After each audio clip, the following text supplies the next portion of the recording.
Não existe livre-arbítrio. Essas são as primeiras palavras que li na vida. Eu acordei com ela todos os dias por muitos anos. Elas foram escritas em uma placa. A placa estava pendurada acima da fileira oposta dos beliches. Eu não tenho lembranças de antes da fazenda. Acredito que eu nasci lá. Nenhuma das crianças de lá sabia por que estarmos lá, ou de onde viemos. Ninguém sabia há quanto tempo estávamos na fazenda. Algumas crianças eram mais velhas, algumas mais novas. Eu não consigo me lembrar de muita coisa, mas é isso que acontece quando você não tem muito o que lembrar. Eu me lembro de estar sempre com fome, uma fome alucinante. Recebíamos 3 pequenas refeições por dia, mas antes de cada uma delas, o diretor Reynon Shinon nos fazia ver ele pingar algumas gotas de um líquido transparente de uma garrafa marrom sem rótulo na comida, e depois ele servia atrás de uma porta de aço e deslizava os pratos por uma janela, para que você nunca soubesse se sua refeição estava envenenada ou não. A maioria de nós só tinha coragem de comer em torno das bordas de sua comida. Ninguém estava ansioso para comer e tentar matar a sua fome. Não, quando víamos uma dúzia de crianças ficarem azuis e morrerem na nossa frente depois de escolher a refeição errada. Vários de nós raramente comia comida. Eu nunca comia do meu prato. Eu catava os restos que havia no lixo. Por exemplo, eu já comi 4 corvos. E sim, eles são tão nojentos quanto dizem. Fora isso, eu comia qualquer coisa que encontrava, tipo moscas, formigas, dentes de leão, baratas, trevos, percevejos. Qualquer coisa viva era comestível. Porém, eu ficava com as aranhas. Eu tinha um lugar especial para elas. Os 20 meninos e 30 meninas que trabalhavam nos campos forneciam toda a comida para a fazenda. Simplesmente um complexo de madeira em ruínas cercado por um arame farpado alto, com bosques em volta. Passado isso, uma eterna vastidão de um deserto.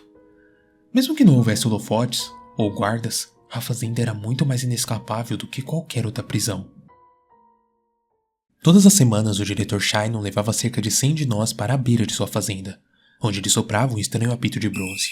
E do nada, pastores alemães cheios de raiva emergiam do mato como se estivessem esperando ser chamado, as bocas espumando enquanto rangiam os dentes no arame farpado enferrujado, ameaçando invadir e nos mastigar vivos, enquanto o diretor sorria friamente e falava com uma voz que parecia como tiros disparados ao longe. Eles são cães da velha guarda raivosos. Eu aprendi através de um de vocês como treiná-los, para que eles só me obedeçam. E se você correr, eles vão te matar, ou fazer você desejar ficar aqui comigo.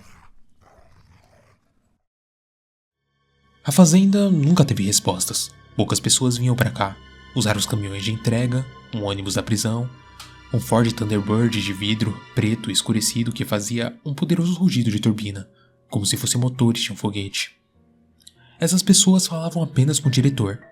A única pessoa que saía com o diretor era o motorista do Thunderbird. Dentro da fazenda havia boatos de que não éramos crianças de verdade e que o diretor Shinon era um demônio que nos criou a partir de sangue e cinzas. Nós nunca ousamos falar com o diretor e fazer uma pergunta a ele. Era como se fosse algo inadmissível, pois uma pergunta significaria um toque de sua mão pesada e cruel.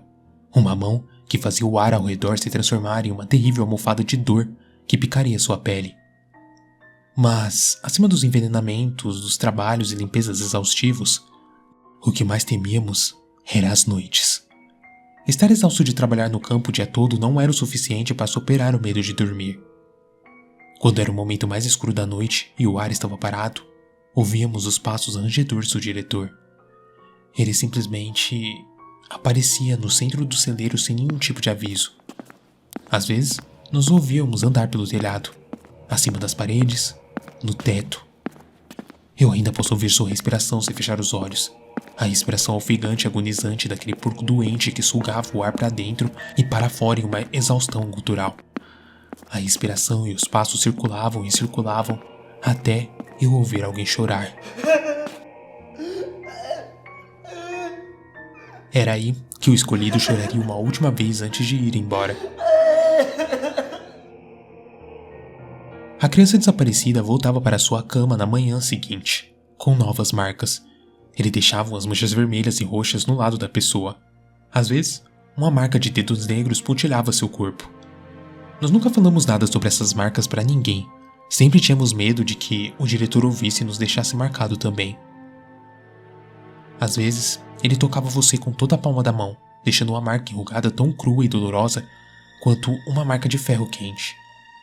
Eu tinha algumas marcas também, mas me considerava sortudo por serem poucas. Bom, até onde eu sabia, né? Por fim, eu era um dos 4 meninos e 5 meninas que limpava a casa do diretor. A casa da fazenda onde o diretor ficava. O meu trabalho era limpar os banheiros e esvaziar as caixas de merda com balde e corda. Enquanto eu limpava o banheiro, eventualmente encontrei algumas tábuas soltas do teto acima do vaso sanitário. Eu percebi elas enquanto esfregava o mofo. Então, eu comecei a pensar. Esta foi a minha vida pelo que parecem muitos anos. Eu juro que pude acompanhar pelo menos 25 vezes que a neve veio. Mas não tínhamos como manter o controle do tempo, nem mesmo da nossa idade. Eu juro que, às vezes, víamos crianças passar de 13 a 14 anos de volta para metade disso. O tempo não fazia sentido na fazenda, e eu sabia que eu não ia sair dali apenas esperando. Eu fui ao meu lugar especial. Lá era onde eu guardava as minhas aranhas viúvas negras.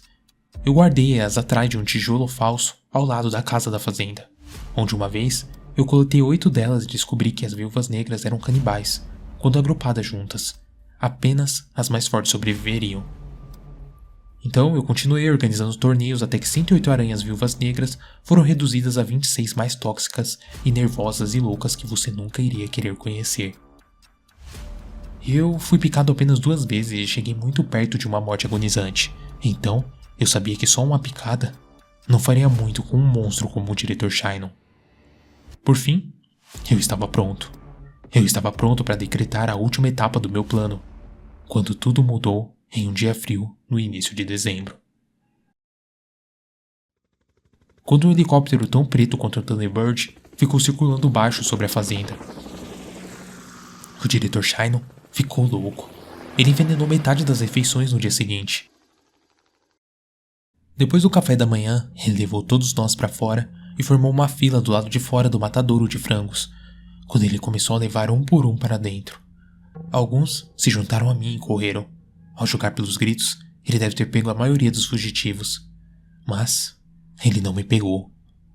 Eu passei muitas noites fantasiando sobre esse momento, o momento que eu nunca mais ouviria seus passos e sua respiração doente. Eu coloquei as viúvas negras dentro de uma velha caixa de chocolate compartimentada, perfeita para mantê-las separadas. Subi pelas tábuas do assoalho e me escondi no espaço do banheiro. Sabe, o diretor pode até não dormir com essa paranoia, mas todo mundo tem que ir eventualmente ao banheiro, certo?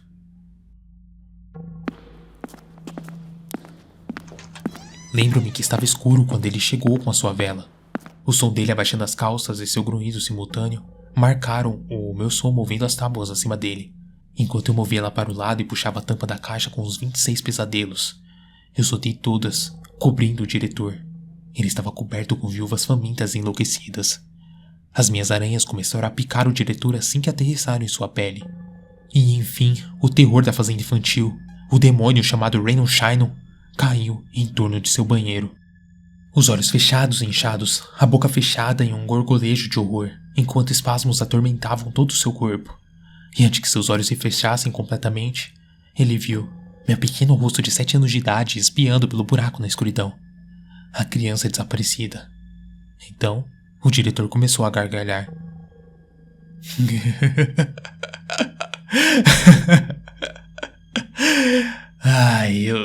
Eu sabia que isso poderia acontecer. Não existe livre-arbítrio. Está bem? Eu já vivi 10.000 anos. Eu vivi seus verões felizes, seus casamentos maravilhosos, sucessos frutíferos. A sua vida... A sua vida era linda, além da comparação. É por isso que eu... Ele esmagou algumas aranhas correndo ao redor do seu rosto, mas eu podia dizer que ele já estava desfalecendo. Você e eu somos fantasmas agora.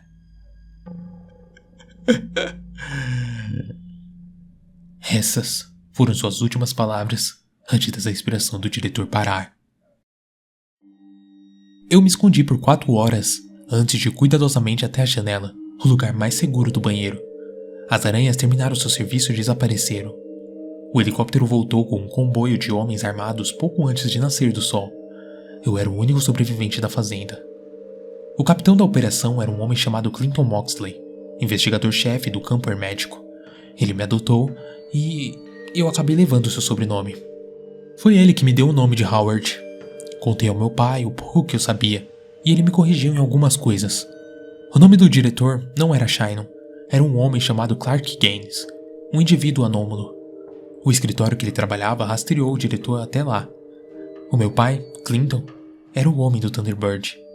Então, meu pai me disse: Heather Moxley, meu primo, contou sobre a vez em que o escritório capturou o diretor para estudos em um dos seus laboratórios do campo. O sujeito agarrou o pulso de Frank, um dos membros mais velhos da equipe. Eles viram o rosto de Frank, de 79 anos, se contorcer até as rugas desaparecerem e a carne se erguer em seu rosto. Em alguns segundos de agonia, Frank era um homem de meia idade novamente. Heather impediu pessoalmente os outros agentes de interagir, pois eles estavam reunindo evidências e filmando o estranho fenômeno associado a Clark. Frank era conhecido por ser um lutador formidável, mas era indefeso ao toque de Gaines. Toda vez que a mão de Gaines pousava na carne nua de Frank, ele gritava, ficando cada vez mais jovem. Clark só o soltou quando Frank era criança, novamente vestindo roupas de velho. E assim, ele escolhe as vítimas que tiveram sua vida boa. O meu pai explicou enquanto me aconchegava na cama. A sua existência é a maior evidência de que o tempo é uma dimensão física, algo que existe ou que sempre existiu. Ele vive seus anos em apenas alguns segundos. Frank ficou com 9 anos ruins de 79. Você pensaria que ser jovem de novo é ótimo. Lembre-se que ele ficou com a mente de uma criança de 9 anos, sem o cuidado de amigos ou familiares, Howard. O escritório não tinha recursos para cuidar dele. Acreditamos que Clark Gaines é responsável por mais de 100 mil crianças sem teto no mundo inteiro. Frank era apenas um deles, outro humano com uma linha de tempo usada. Eu perguntei ao único pai que eu conhecia por que ele me adotou. Ele me levou para o espelho duplo do banheiro principal e me disse para tirar minha camisa. Por quê? Eu devo a você. Você já foi um velho, Howard. Você foi meu mentor e meu parceiro dentro do escritório. Você entrou na fazenda sozinho para tentar fechá-la. Eu esperava que você se lembrasse disso. Lembrasse qualquer coisa sobre seu passado. Mas eu vejo que o diretor pegou você também. Eu olhei para trás de mim pela primeira vez usando um espelho, para ver as minhas costas cobertas de marcas de mão. E isso foi há muitos anos. Como o diretor disse, eu tenho sido um fantasma entre os vivos desde então.